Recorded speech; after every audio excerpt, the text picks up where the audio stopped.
Sorry, my thing actually decided to. I clicked the wrong button and ended the recording. It's very annoying. But either way, I do like the. But just to kind of follow up with where I left off, I prefer to put this in one part, but what can you do? But what I wanted to do here is just have a little bit of a cute moment where she's like, I would love to be matchmaking, since kind of that's what she would do. And she would see, like, oh, if he's either the Lord of Winterfell, or he is going to be king. And either way, my daughter's going to have a really high position. So that's where I went. Actually chuckles. When it comes time for Jon to head back to the north, Lyanna gives him a kiss on the cheek, which causes the boy to blush. Catelyn sees the kiss and gives Stannis a smug look, to which he just rolls his eyes. Before Jon departs, Stannis gives him a gift, a goshawk that he's trained himself. Jon gratefully accepts the bird, promising to take good care of him. Soon after the lad leaves, Davos runs into Stannis' office, panting and gasping as if he'd run all the way from the docks. What is it, Davos? Look, Stannis. I found them. They're in Pentos. Where? Cheesemonger's Mets. Both of them. Set a watch on them. If anyone finds them, move in. I want your best people on this. Better yet, I want you watching them. Take enough gold to ensure that you'll have what you need. After a few weeks, Viserys and Daenerys are brought to Storm's End and carefully hidden. Catelyn is worried about them being discovered, but Stannis tells her that he intends to dye their hair black and keep them in Storm's End after telling Ned about them. Yeah, so with this, there is an interesting bit here where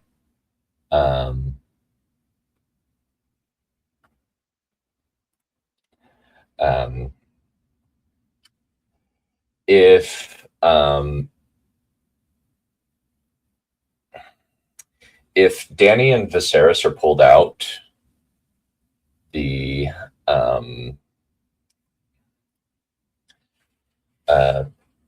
that means that Ned doesn't leave, and that means he's going to get executed. So it's one of the problems. Catelyn agrees, but says that she would like to keep Daenerys there, since their son Steffon and the princess might be a good match. They can simply use the pretext that she's girl from the Stannis has approval and secures them in Storm's End as honored guests. A couple of years after the Targaryens were settled in, Stannis receives a letter from Renly in the capital. Jon Arryn was dead, and Ned was going to be the new hand. Renly and the Hand had been looking into the strange discrepancies with the king's children and bastards, and that the death of Jon Arryn was likely under suspicious circumstances. Renly was going to wait on Dragonstone since he feared for his life. Upon hearing of the death of his foster father, Stannis immediately sends word to Ned about the possibility of a Lannister scheme and that he should be on alert. Davos is also dispatched to King's Landing in disguise so he can act as Ned's agent. In case of a coup, Stannis starts gathering his banners and prepares for war. Months go by, and he receives no news. Finally, he gets a message. Yeah, so with this, it's just kind of playing along with the original timeline with slight changes where Stannis ends up spurring Ned forward, which is a problem in a similar way that Lysa did in the original.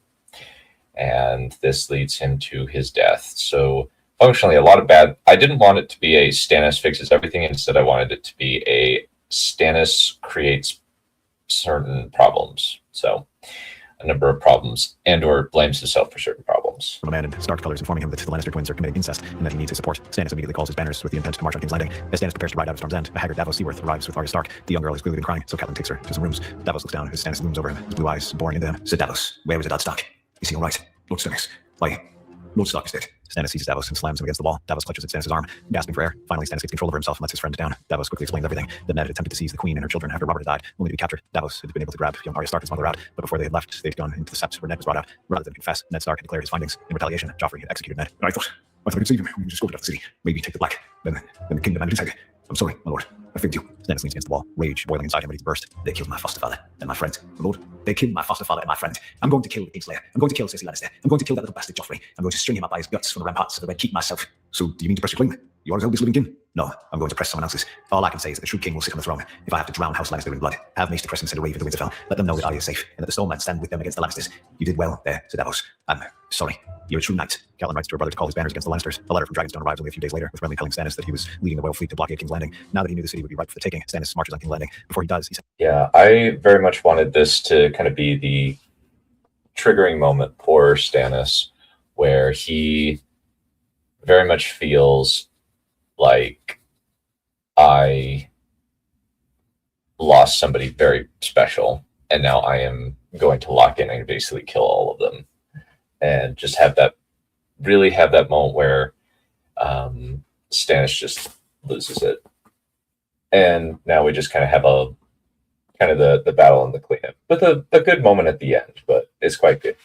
But most of it's just kind of the final climax, which I feel in this one it actually fits well, because now he is standing against the might of Highgarden, and we have been able to feel more connected with his struggle during the siege because we were there with him. and Viserys to Dorne to invite them to take revenge on the Lannisters, along with a sealed letter offering the prince's a match for Arianna. As he advances toward the capital, he sees a very distressing sight. Tywin Lannister had come with his host and was fortifying the Blackwater crossing. Grinding his teeth, Stannis sends a messenger toward the Blackwater rush to get word to Renly to bring the fleet around so he can cross the Blackwater and hits Tywin in the rear. When Davos rides off, horns rise from the west. Stannis flinches at those horns. He'd heard them at the siege of Storm's End. The Reach had come to fight, but who would they side with? Stannis had limited options. If he didn't move, he would be caught between the Lannisters and the Tyrells. As he stews, a messenger arrives from Lord Tywin requesting a parley. Stannis doesn't wish to treat with Tywin, but it would give him some information. The old lion wears a smug expression on his normally impassive face, which only serves to stoke Stannis' irritation. Lord Stannis, I assume that you are here to press your claim to the Iron Throne over my grandsons. I only want to hang your grandson for the murder of an innocent man. Someone else will sit the throne. Who? Really? Surely not. Viserys may have vanished, but he is also no king. None of them. You're not going to live long enough to see who I crown. Are you threatening me, Lord Stannis? I'm promising that you're going to die. There's a difference. How? You don't have the crossing or the men, and the Reach stands at my side. We've already agreed to betrothal between Joffrey and Marjorie Tyrell. I have the North and the Riverlands coming toward your rear. All I need to do is hunker down and wear out the Reach like I did at Storm's End. While no one doubts your iron will, Lord Stannis, you surely can see that your cause is lost, whether it may be. You're trapped. I can simply hold you off and grind you to powder at my leisure. Bend the knee, Lord Stannis. It would be wise to do so. Your grandson murdered my friend for speaking the truth. I will not let that go unpunished. Those allegations are fabrications, and Lord Stark died a traitor's death. For that, Lord Tywin, I will hang you myself. Tywin's eyes narrow and furious. This Lord of Storm's End rides away, but Stannis pays. Yeah, I wanted that to be Stannis' moment where he confronts Tywin, who he already doesn't like, and he's like, "Oh, so you have Lord Stark is a traitor. So you have chosen death," and he just says very point blank, "I am going to kill you," and I really liked having this confrontation where Stannis just stands in business and says, "I'm going to kill you," and just doesn't even try to negotiate. The old lion, no mind. He would not surrender to them. They would not make him bend. Looking back and forth between the two armies, Stannis has his men dig trenches in front of the bridges and along the gap between Tumbleton and the Westerly Mountains. As Stannis prepares for the battle, he looks out at the assembled Reachmen. All the old anger from Storm's End rises up. These bastards had almost killed him from starvation, him and his little brother, and now is the time to meet them in battle. Lord, ready to fight. Thank you, Lord Dallas. Tell me truly, do you think we can win? I learned a very long time ago that betting against you is not a very wise decision, even with such odds as this. But the odds, you're Stannis Baratheon, the Iron Stag. You can beat the Fat Flower. Stannis lets out alongside and clasps Davos' shoulder. The Reachmen and Westermen attack in unison. Stannis carefully orchestrates the battle by having Sir Courtney Penrose defend the crossings against the Lannisters while he himself takes the Tyrells. The horrible stink of blood and guts mingles with human excrement as both sides bash against each other. Soon the Blackwater rush runs red blood, Baratheon and Lannister both. There's initially a scare when Jaime Lannister leads a sortie against them, but the Courtney's vanguard holds him back. Stannis stands near the trench, cutting down any Reachman within his reach. Hold your bloody ground, men, for justice, for Red Stark.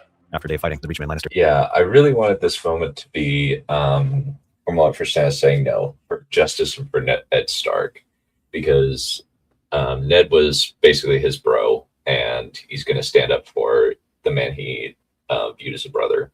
And I also wanted to have this bit where he just holds and holds and holds. It's not like a big like tactical like movie. It's just him holding the line, keeping discipline, and ultimately winning out in the end. Retreat back to their camp. Stannis wipes his sword clean and sheathes it. They held, but they would eventually leave him dry. For the next few days, the Lannisters and Reachmen hit his lines and are pushed back. The bodies getting so high in the trenches that Stannis has to start pouring oil into the trenches and burning the bodies so the enemy doesn't climb over the corpses. The stench of burning meat fills the air, causing men to empty their stomachs. Stannis hangs on doggedly, often sending out raiders to harry the Tyrells. On the 17th day, the Lannisters launched their most aggressive attack yet and even pushed through across the bridge. The Tyrells attack in force as well. Stannis leads his men from the front, despite his exhaustion. If he was going to die, it would be with a sword in his hand. As the enemy starts pushing his own back, he hears shouts and cries from the Lannister host coupled with the sound of northern horns and riverlander trumpets. Across the river, the Northmen were hitting the Lannisters in the rear and pushing them toward the river. Stannis rallies his men, and the Baratheon host surges to life once more. Stannis is about to charge the Reachmen until he sees a small group of men turned on their comrades. He recognizes Randall Tarley's colors in fighting, then Sir Loras and Garland. Blinking, Stannis looked around, only to see cavalry bearing the Martell colors had come to attack the Lannisters from the side. A group of ships bearing the crown stag were now in the river, disgorging troops into the Lannisters, pinning them on all sides, while another force of Dornishmen attacked the Reach from the rear. Together, the Northmen, Rivermen, and Dornishmen cut down the Lannisters. The fighting lasts for the rest of the day, but soon Jaime is dead and Tywin is a prisoner. The defecting Reachmen and the Baratheons force the others to surrender. As Stannis tries to make sense of the strange situation, Randall Tarley rides up to them, accompanied by Loras Tyrell. This is rather unexpected. Why the turn? Yeah, so I wanted to pull a few, basically just have Stannis pull so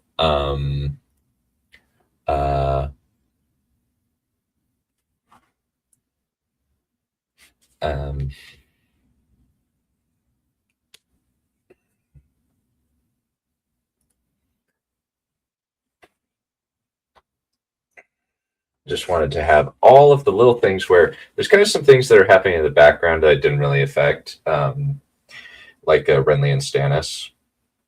There's also just going to be bits and pieces of the Net, Orth, and Renly coming in for the attack, coming in for the save, and then we have the Reachmen who are loyal to the dragons, turning on their enemies. On your leash, because I serve the dragons, and a friend of mine told me that you were a pair in Storm's End. I haven't had a third, but I can wait. And you, Sir Loras, come on, Stannis. You know how close I am with Renly. You're his brother. I'm not going to just let you die. Fair enough. But I need to ask, what do you want? I want to know who you're backing. Viserys Targaryen. No, I'm backing the true king, Jon Targaryen, true-born son of Prince Rhaegar and Lyanna Stark. He is on the other side of the river with the Northmen. I saw his birth and intends to fight for his claim. If you want a dragon, Lord Howdy, I have one. Randall Tarly and the rest exchange looks. Then the Lord of Hornhill shrugs and offers his hand to Stannis, glad to have reached a resolution. Stannis crosses the Blackwater to meet with Jon. His young ward runs up to greet him and clasps his hand, followed close by Edmure Tully and Great John Umber. You're alive. We heard you were holding off the reach in the Lannisters. I tried to get here as fast as we could. I knew I could count on you, Jon. You just slapped Ned. But now there's something that you must know. You are the only true heir to the Iron Throne. Your father was Rhaegar Targaryen, and my friend, Lyanna Stark, was your mother. Jon's eyes widen, and the Northmen start cheering that their lord was now king. For a long time, the young man just stares at Stannis. Then he nods in acceptance. Finally, glad to kneel before a man he could truly follow, Stannis bends the knee before his friend's son. After they take King's Landing, Stannis is happy to drag Joffrey and the rest of the Lannister toadies out of the Red Keep. Only Tom and Marcella are spared. Littlefinger is executed first after it's revealed he betrayed Ned, then Cersei, then Tywin, and finally Joffrey. Once the executions have been taken care of, Stannis arranges for Jon to be crowned king. The young man requests that Stannis place the crown on his head and announces that he intends to honor his foster father and truest supporter by marrying his daughter and naming the Lord of Storm's End his hand of the king. Stannis accepts the post and smiles. At last, he can serve a true king. That's our theory. West. Yeah, so a lot of this is just kind of Stannis' character focus. And I feel like I did a good job. I feel like I get Stannis when he's kind of early on. At certain other points in the story, I don't feel like I can utilize him very well because he's kind of, it's just going to be him fighting the sparrows. And the thing is, if you just fight the sparrows, fight the sparrows, you just kill them. And just kind of brand them as extremists. May or may not work, but I just find I will fully admit that I find writing that a little bit challenging. I'm just like, I can't find this very interesting because I just don't see how they win. I just don't see their win conditions. But anyway, that's it for today. I'll just put both of these parts up probably same day-ish. But anyway, see you later. Bye.